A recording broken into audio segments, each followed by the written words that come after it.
Hello दोस्तों, idea classes Jaipur में आपका स्वागत है। मैं कुलदीप कुमावत आज आपके लिए लेके आया हूँ एसएससी क्या अग्निवीर जीडी की जो भर्ती है उसके जो अपन पेपर की सीरीज चला रहे हैं उसको कंप्लीट करते हैं।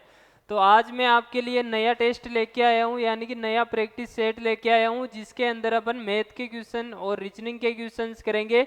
ये पैटर्न आपका वही रहेगा एक जो आपके एग्जाम में आने वाला है दोस्तों। तो आपको कुछ भी टेंशन लेने की ज़रूरत नहीं है, सीधा आपके एग्जाम में सारे के सारे क्वेश्चन इसी टाइप के आएंगे और सेम यहीं से उठने वाले हैं, ये गारंटीड है।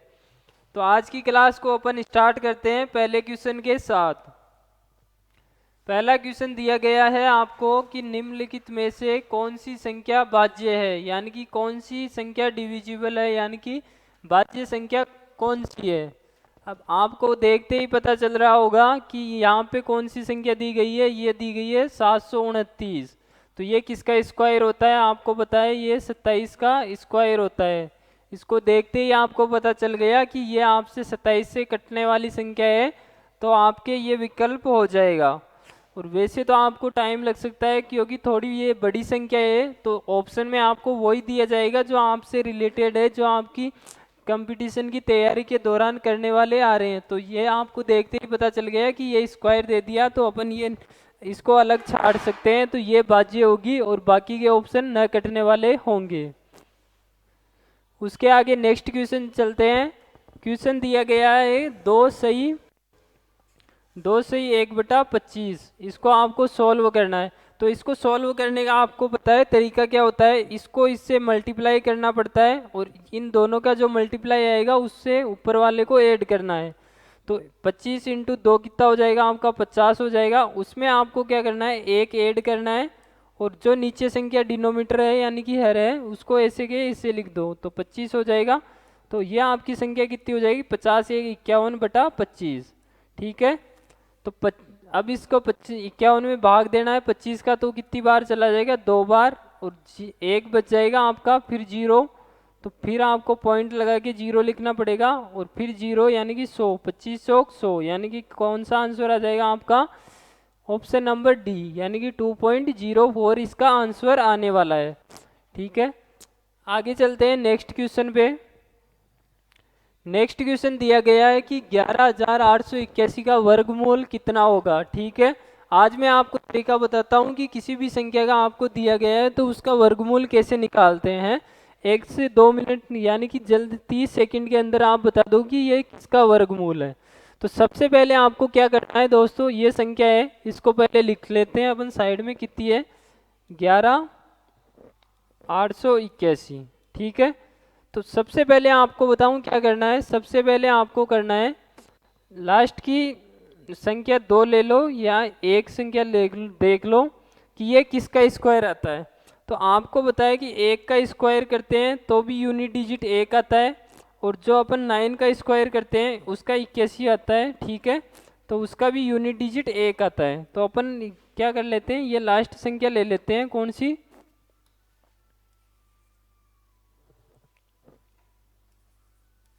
लास्ट संख्या ले ली, यानी कि आपका जो स्क्वायर आएगा उसका लास्ट का डिजिट कौन सा होगा, उसका लास्ट डिजिट या तो 1 होगा या फिर 9 होगा। ठीक है। 1 होगा या फिर 9 होगा। ठीक है। उसके बाद में आपको 2 संख्या ड्रॉप करनी है, यानी कि ये 2 संख्या छोड़ दो। अब बाकी की संख्या बच गई, 3 संख्या बच गई, वो कितनी है आपकी, 118। ठीक है।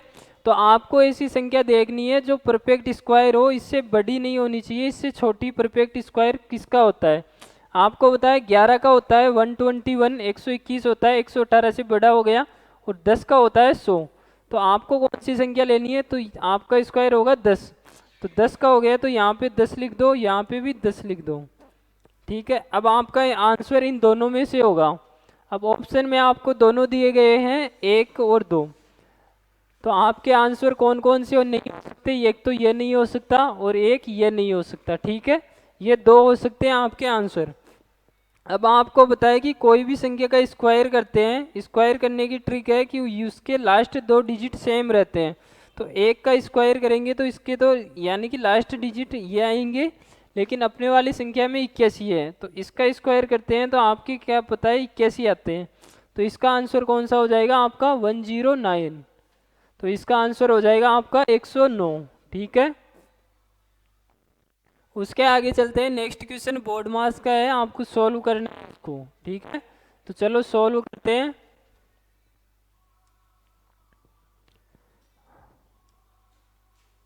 सबसे पहले आपको दिया गया है 2/7 इंटू 2 प्लस मंजिला कोष्टक, और देखो यहाँ पे यहीं पे सॉल्व कर लेते हैं। 11 4 15 हो जाएगा, -2 जाएगा तो कितना बचेगा आपका, यहाँ पे 2 भी है ना,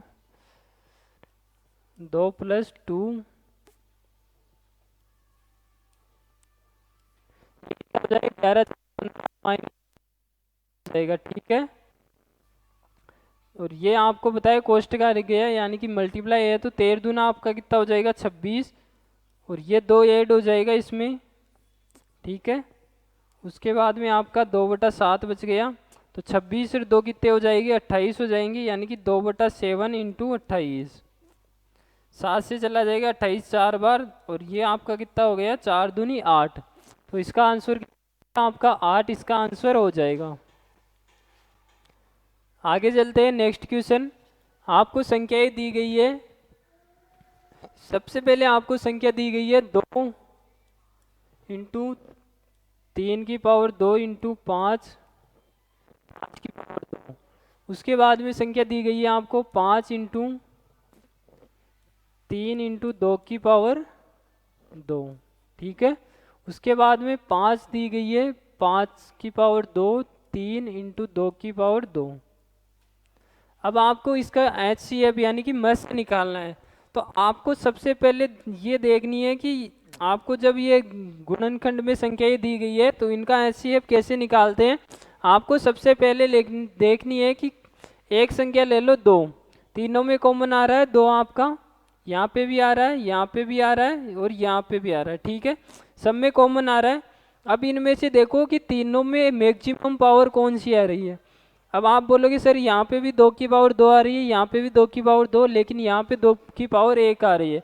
लेकिन आपको तीनों में मैक्सिमम देखनी है, यानी कि 2 की पावर 1 इसमें भी है, 2 की पावर 1 इसमें भी है, 2 की पावर 1 इसमें भी है, तो 2 की पावर 1 कॉमन आ जाएगा। ठीक है, अब 3 की हाईएस्ट पावर देखो जो तीनों में सेम हो, तो यहाँ पे भी 1 है, यहाँ पे भी 1 है, तो यहाँ पे भी 1 को ही लेना पड़ेगा, तो 3 की पावर 1 यहाँ से ले लेते हैं। ठीक है, उसके बाद में देखो कि 5 की पावर 2 है, यहाँ पे 2 है, लेकिन यहाँ पे 1 है, तो यहाँ पे भी आपको 5 की पावर 1 लेना पड़ेगा, और ये आपका एलसीएम हो जाएगा। तो आपका कौन सा एलसीएम हो जाएगा, 2 3 6 6 5 30, यानी कि 30 इसका आंसर होने वाला है। आगे चलते हैं नेक्स्ट क्वेश्चन पे। नेक्स्ट क्वेश्चन आपको दिया गया है कि दो संख्याओं का HCF दिया गया है, उनका LCM 72 दिया गया है, इनमें से एक संख्या 24 है, तो दूसरी संख्या ज्ञात करनी है। तो आपको मैंने 3 4 बार बता दिया कि इसका फॉर्मूला क्या होता है। जो HCF होता है इंटू LCM बराबर होता है फर्स्ट संख्या इंटू सेकंड संख्या, दोनों के गुणनफल के बराबर होता है। HCF आपको 12 दिया गया है, LCM आपको 72 दिया गया है, एक संख्या आपको 24 दी गई है और दूसरी आपको फाइंड करनी है। ठीक है, तो ये 12 से कितना बार चला जाएगा 2 बार, और 2 से कितनी बार ये 36 बार, तो 36 आपका इसका आंसर हो जाएगा। ठीक है, आगे चलते हैं नेक्स्ट क्वेश्चन पे।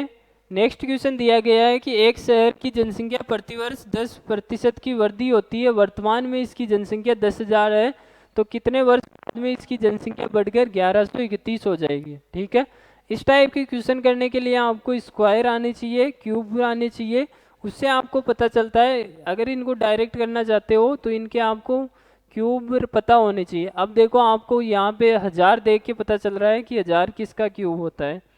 उसके बाद में आपकी संख्या दी गई है 1331। ठीक है,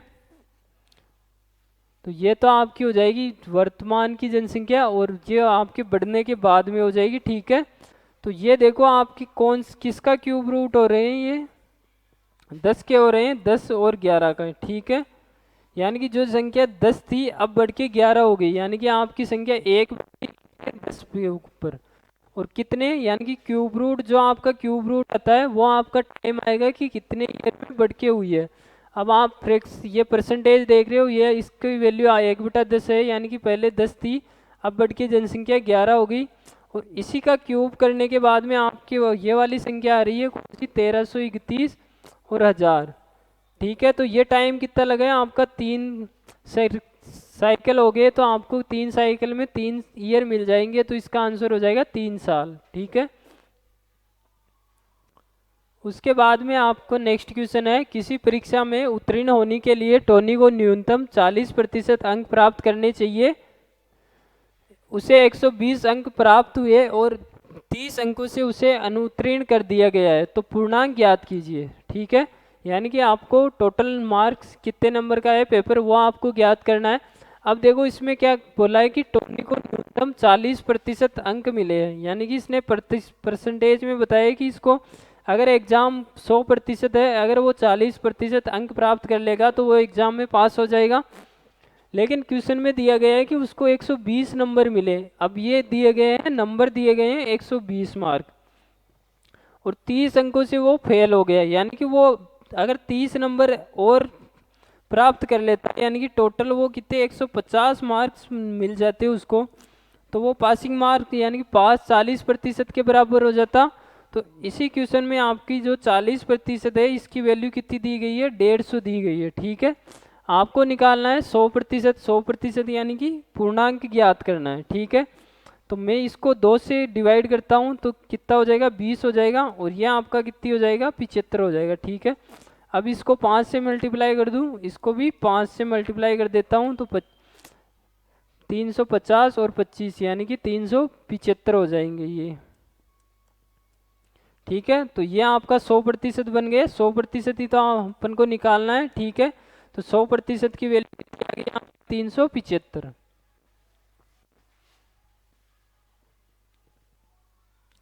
उसके आगे चलते हैं कि किसी संख्या के 3/5 के 7/17 का 2/5 भाग 84 दी गया है, तो उस संख्या का 40% ज्ञात करना है। ठीक है, तो मान लेते हैं कि वो संख्या कितनी है, आपकी अक्स दी गई है, उसका कर रहे हैं 3/5 करना है, उसके बाद में करना है 7/17,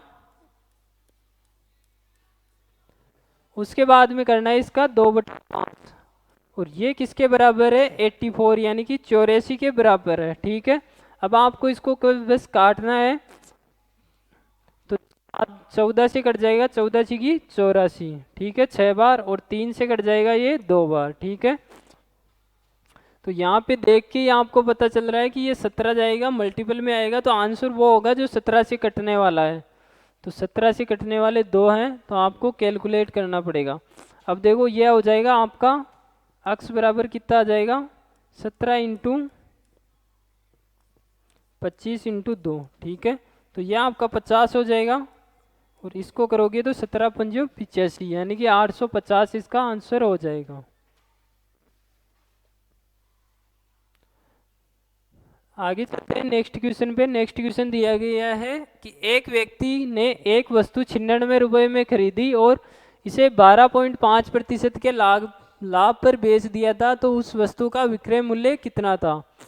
यानी कि आपको पता है कि 12.5% दिया गया है, जो आपका 12.5% है ये क्या है, स्टैंडर्ड फ्रैक्शन है इसकी, यानी कि जो सिंपलेस्ट फॉर्म आपको पता होनी चाहिए फ्रैक्शन में कि 12.5% का मतलब होता है 1/8। ठीक है, तो आपको जो सीपी दिया गया है क्वेश्चन में कि कॉस्ट प्राइस उसका क्रय मूल्य कितना था, 96 रुपये है। ठीक है, उसके यानी कि लाभ है उसका 1/8, तो इसका 1/8 निकालेंगे तो कितनी बार चला जाएगा, 12 बार। ठीक है, तो 12 उसको लाभ हो रखा है, यानी कि प्रॉफिट है उसका 12। ठीक है, तो सीपी 96 में था, उसका जो प्रॉफिट है वो कितने का है, 12 रुपये का। तो प्रॉफिट और जो सीपी है उनका ऐड होता है आपका एसपी के बराबर, तो एसपी कितना हो जाएगा, 12 इसमें ऐड करोगे तो 108। तो कौन सा आंसर हो जाएगा आपका, 108, ऑप्शन नंबर डी। उसके बाद में नेक्स्ट क्वेश्चन है, 22% की छूट देने के बाद भी 17% का लाभ प्राप्त करने के लिए किसी व्यक्ति को अंकित मूल्य उसके क्रय मूल्य से कितना अधिक होना चाहिए। ठीक है, तो आपको बताया एक फॉर्मूला आपको बताया होना चाहिए कि जो आपका एमपी होता है यानी कि मार्क प्राइस होता है, अंकित मूल्य होता है, और जो सीपी है, इनका रेशियो होता है 100 प्लस प्लस माइनस प्रॉफिट हो सकता है, और 100 माइनस डिस्काउंट यानी कि जो छूट दी जाती है। ठीक है, तो इसमें आपको वैल्यू रखनी है। तो प्रॉफिट आपको कितने का हुआ, 17% का आपको प्रॉफिट हो रखा है, तो 100 में 17 जोड़ोगे तो कितना 117 हो जाएगा। उसके बाद में यह आपका डिस्काउंट है कितने का, 22% का डिस्काउंट, तो 100 में से 22 जाएगा तो वो आपका कितना बच जाएगा 78। ठीक है, तो ये आपका 17 से कट जाए, 13 से कट जाएगा 6 बार, और ये आपका 9 बार। ठीक है, और फिर और 3 से कट जाएगा यानी कि 3/2। तो यानी कि जो आपका एमपी और सीपी का रेशियो कितना आ गया, 2 और 3 का। यानी कि जिस वस्तु का क्रय मूल्य 2 रुपये था उसका अंकित मूल्य 3 रुपये हो गया। तो सीपी से कितना बढ़ गया, क्रय मूल्य से पूछा है तो सीपी से कितना अधिक होना चाहिए, आपके हिसाब से कितना होना चाहिए, 1 यूनिट होना चाहिए। और इसी को प्रतिशत में 1/2 यानी कि 2 के हिसाब से 1 बढ़ना चाहिए, इंटू 100 करेंगे। ठीक है, तो कितना हो जाएगा आपका 50%। प्रतिशत में कितना हो जाएगा आपका 50%, यानी कि उसको 50% अधिक मूल्य अंकित करना होगा क्रय मूल्य से। उसके बाद में नेक्स्ट क्वेश्चन है, दो संख्याएं तीसरी संख्या से क्रमशः 30% और 60% अधिक है, तो संख्याओं का अनुपात क्या होगा। ठीक है, तो ये करना है। तो सबसे पहले मान लेते हैं कि कोई संख्या एक मान लेते हैं, दूसरी सेकंड और तीसरी थर्ड है। ठीक है, तो ये कह रहा है कि पहली संख्या से मान ले, पहली संख्या 100% है, तो दो बच गई, बाकी की दो संख्याएं यानी कि तीसरी संख्या से दिया गया है, तो तीसरी को अपन 100 मान लेते हैं। ठीक है, उसके बाद में दो संख्याएं किस तीसरी संख्या से दिया गया है 30% और 60% अधिक। ठीक है, तो पहली आपको 30% अधिक दी गई है, तो पहली संख्या 100 है, 100 से 30% अधिक, तो आपकी संख्या कौन सी हो जाएगी, 130 हो जाएगी। और दूसरी संख्या 60% अधिक है, 100 से 60, तो कितना 160 हो जाएगा। ठीक है, तो इन दोनों संख्याओं का आपको रेशियो निकालना है, आपको इस पे ही फोकस करना है। तो 0 से 0 चला जाएगा और रेशियो कितना हो जाएगा आपका 13:16। तो ऑप्शन नंबर डी इसका आंसर हो जाएगा। ठीक है,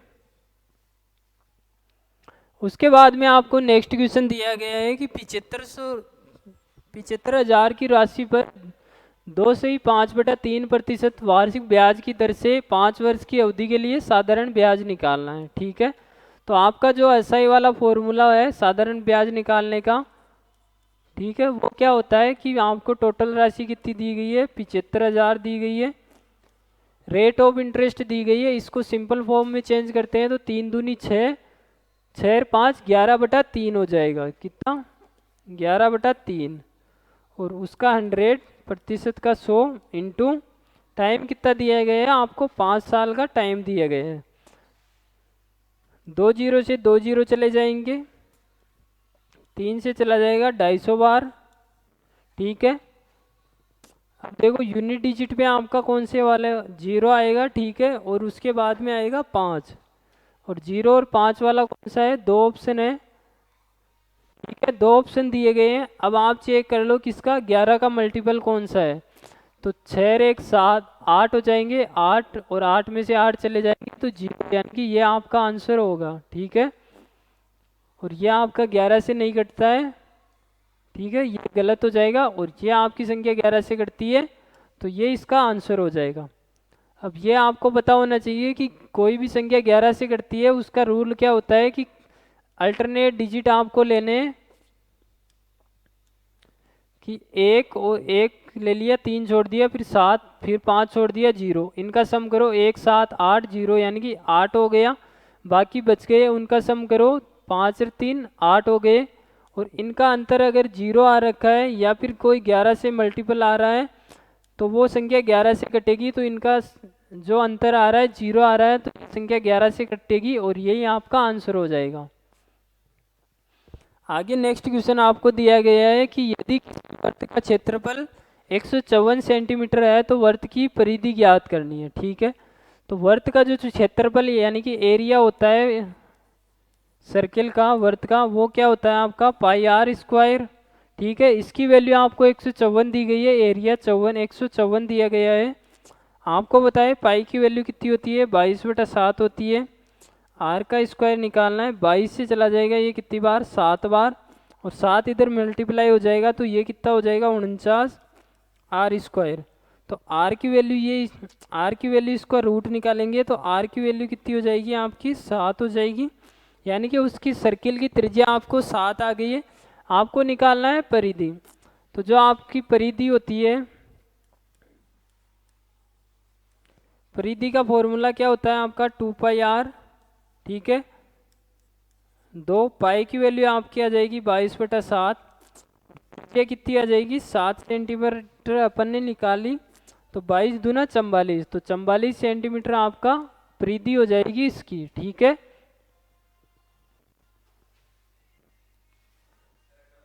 अब उसके बाद में आपके नेक्स्ट क्वेश्चन आ गए, अब आपके रीजनिंग के क्वेश्चन आ गए। ठीक है, तो उससे पहले बता दूं हमारे आईडीए क्लासेस जयपुर में एनडीए, नेवी और इनके जो अभी आने वाले अपकमिंग एग्जाम है अप्रैल में, जो आपकी अग्निवीर की भर्ती है, इनके जो ऑफलाइन बैच चलाए जा रहे हैं, इनका फिजिकल बैच भी चलाया जा रहा है। अगर आप इनको ज्वाइन करना चाहते हो तो दिए गए नंबरों पे आप कांटेक्ट कर सकते हो, हमारी टीम से बात करके आप डिटेल जान सकते हो। अब आगे नेक्स्ट क्वेश्चन की संख्या का चयन कीजिए जो निम्नलिखित श्रेणी के प्रश्न चिन्ह के स्थान पे आएगी। ठीक है, तो प्रश्न चिन्ह के यानी कि रीजनिंग का क्वेश्चन है, तो आप इसको देखते ही पता चल रहा है कि 12×7 यानी कि 5 से गुणा हो रखा है। ठीक है, इसके बाद में इसमें 5 ऐड हो गया, फिर ये इंटू 5 हो रखा है। ठीक है, और फिर ये 5 ऐड हो गया। ठीक है, तो आगे क्या होगा, फिर 5 से गुणा होगा ये। ठीक है, तो कितना हो जाएगा, 0 5 165। तो इसको गुणा करने पे आपकी ये वाली संख्या आ जाएगी 1650। ठीक है, उसके आगे नेक्स्ट क्वेश्चन है, नीचे किए दिए गए शब्दों में किसका संबंध दूसरों से सही नहीं है। ठीक है, तो शनि दिया गया है आपको, धरती दिया गया है, बृहस्पति और शुक्र दिया गया है। अब ये चारों के चारों ग्रह दिए गए हैं आपको। ठीक है, अब उसके बाद में आपको ये भी चारों ग्रह, लेकिन आपको बताया कि इसमें क्या हुआ है, धरती पे आपका जीवन संभव है और बाकी इन किसी भी ग्रह में जीवन संभव नहीं है। अभी तक नहीं पता चला है कि जीवन संभव नहीं है, तो इन तीनों में पर जीवन यानी कि लाइफ नहीं है, और यहाँ पे लाइफ है, यानी तो आपकी कौन सा हो जाएगा, ऑप्शन बी हो जाएगा, धरती वाला। उसके बाद में आपको नेक्स्ट क्वेश्चन दिया गया है कि 36 216 दिया गया है, यानी कि 6 का स्क्वायर दिया गया है और 6 का क्यूब दिया गया है। ठीक है, ये किसका है, 9 का स्क्वायर हो जाएगा और 9 का क्यूब यहाँ पे आएगा तो कितना आएगा आपका, 729। तो कौन सा ऑप्शन हो जाएगा आपका, ऑप्शन नंबर 20 का आंसर हो जाएगा। उसके बाद में नेक्स्ट क्वेश्चन है कि टोटल को आपको लिखा गया है, टोटल को लिखा गया है RMRYJ। ठीक है, तो ये कितना हो रहा है, -2, ये भी -2, ये भी -2, ये भी -2, ये भी -2, यानी कि -2 वाला पैटर्न लगा हुआ है, इसमें आपको -2 करना है। तो P आपका 16 है, 2 माइनस करेंगे तो 16 14 आएगा, N से स्टार्ट होगा, या तो ये हो सकता है या फिर ये। अब इनमें देखो कौन सा डिफरेंस है, F है, इसमें भी नहीं चेक करूँगा, इसको चेक करूँगा L को, तो तीसरे 15 में से 2 जाएगा तो 13 आएगा, M वाला ऑप्शन होगा, तो ऑप्शन D इसका आंसर हो जाएगा। आपको इतना ही चेक करना है। ठीक है, उसके बाद में नेक्स्ट क्वेश्चन दिया गया है 11:132। अब आपको पता चल रहा है कि 11 और 132 दिया गया है, तो 11 का स्क्वायर करता हूँ मैं। ठीक है, तो कितना आएगा, 121। अगर उसमें 11 और ऐड कर देता हूँ तो 132 हो जाएगा। ठीक है, तो ऐसा कौन सा ऑप्शन मैच कर रहा है कि जिसका स्क्वायर करके और वही डिजिट उसमें ऐड करने वक्त पर वो बनता है। तो 6 का स्क्वायर 36 होता है, उसमें 6 जोड़ेंगे 42 है, ये आंसर नहीं होगा। 9 का स्क्वायर 81 होता है, 9 जोड़ेंगे 90 हो जाएगा, ये आंसर नहीं है। 8 का स्क्वायर 64 होता है, 8 जोड़ेंगे 72 हो जाएगा, ये आंसर हो जाएगा। ठीक है, तो यह आपकी आज की क्लास थी जो कंप्लीट हो चुकी है। अब जय हिंद दोस्तों, नेक्स्ट मिलते हैं अगली क्लास में वीडियो। जय हिंद जय भारत दोस्तों।